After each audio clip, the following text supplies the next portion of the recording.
Assalamualaikum warahmatullahi wabarakatuh. Masih bersama saya Ria Laster Samsul dari jurusan Pendidikan Kesejahteraan Keluarga. Saat ini saya akan membahas tentang administrasi layanan khusus. Jadi administrasi layanan khusus itu adalah memberikan secara khusus atau suatu cara yang terprogram yang secara tidak langsung itu berkenaan dengan proses pendidikan secara khusus diberikan oleh sekolah atau perguruan tinggi pada peserta didiknya agar memberikan kenyamanan dalam proses belajar mengajar. Jadi di antaranya jenis-jenis layanan khusus itu yang pertama itu adalah perpustakaan. Yang kedua itu adalah laboratorium. Yang ketiga adalah UKS. Yang keempat adalah kafetaria. Yang kelima sarana ibadah. Kemudian asrama, yang ketujuh layanan koperasi, yang ke-8 transportasi, dan yang ke-9 toilet. Jadi toilet itu termasuk dalam salah satu layanan khusus bagi pendidikan. Nah, kita bahas satu-satu ya. Yang pertama itu perpustakaan. Jadi perpustakaan itu adalah penyediaan segala bentuk bahan pustaka secara tepat dan akurat sesuai dengan kebutuhan pemustaka.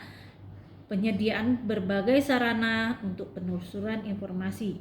Jadi fungsi pustaka itu antara lain itu yang pertama untuk pendidikan, yang kedua untuk informasi, yang ketiga sebagai tempat rekreasi. Ya. Kemudian yang keempat itu sebagai tempat penelitian. Nah, kita lanjut yang kedua membahasnya itu tentang laboratorium. Jadi laboratorium itu adalah suatu ruangan atau kamar tempat melakukan kegiatan praktek atau penelitian yang ditunjang oleh adanya seperangkat alat-alat serta adanya infrastruktur laboratorium yang lengkap. Ya. Kemudian yang ketiga itu adalah UKS. Nah, teman-teman tahu UKS ya? Itu adalah unit kesehatan sekolah. UKS itu adalah program pemerintah untuk meningkatkan pelayanan kesehatan, pendidikan kesehatan, dan pembinaan lingkungan sekolah sehat atau kemampuan hidup sehat bagi warga sekolah. Jadi yang harus ada pada UKS itu antara lain yang pasti harus ada petugasnya, kemudian harus ada obat-obatannya, ya kan? Nah, kita lanjut yang keempat itu adalah kafetaria. Kafetaria adalah pelayanan khusus yang menyediakan makanan dan minuman untuk para siswa, staf sekolah di suatu tempat yang biasanya merupakan bagian dari bangunan sekolah. Nah, ini kafetaria ini yang harus dijaga pertama kali itu ya kebersihannya. Selain kebersihan, harganya pun harus tetap terjaga dan maksudnya tidak sembarangan memberi harga. Karena kita ini melibatkan orang dalam lingkungan pembelajaran.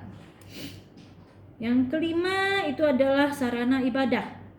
Sarana ibadah ini adalah sarana layanan khusus di sekolah yang diterapkan untuk mempermudah atau memperlancar pelaksanaan pengajaran dalam rangka mencapai tujuan pendidikan sekolah.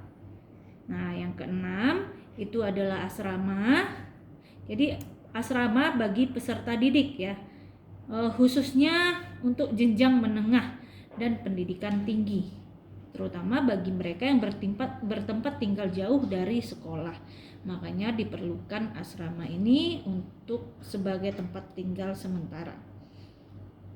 Yang ketujuh itu adalah layanan koperasi. Layanan koperasi ini mendidik para peserta didik untuk dapat berwirausaha. Kemudian yang ke-8 itu adalah transportasi. Transportasi ini adalah sarana penunjang untuk kelancaran proses belajar mengajar. Nah, yang ke-9 itu adalah toilet. Toilet ini adalah sarana layanan khusus untuk kenyamanan siswa dan staf yang ada di sekolah atau perguruan tinggi. Nah, setelah kita membahas jenis-jenis layanan khusus ini, kemudian kita masuk apa peran guru dalam administrasi layanan khusus ini sendiri. Nah, salah satu peran guru dalam administrasi layanan khusus dalam bidang layanan khususnya asrama. Jadi pengurus asrama ini biasanya berjumlah 5 sampai 7 orang yang terdiri atas guru dan anggota dharma wanita sekolah yang bersangkutan.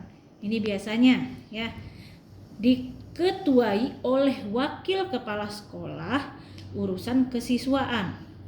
Nah, masa kerja pengurus asrama itu sekitar 3 sampai 5 tahun. Setelah itu perlu ada pemilihan lagi untuk pengurus asrama ini sendiri. Nah, itulah diantaranya administrasi layanan khusus yang telah kita kupas. Jadi terkurang dan terlebih ini saya mohon maaf. Assalamualaikum warahmatullahi wabarakatuh.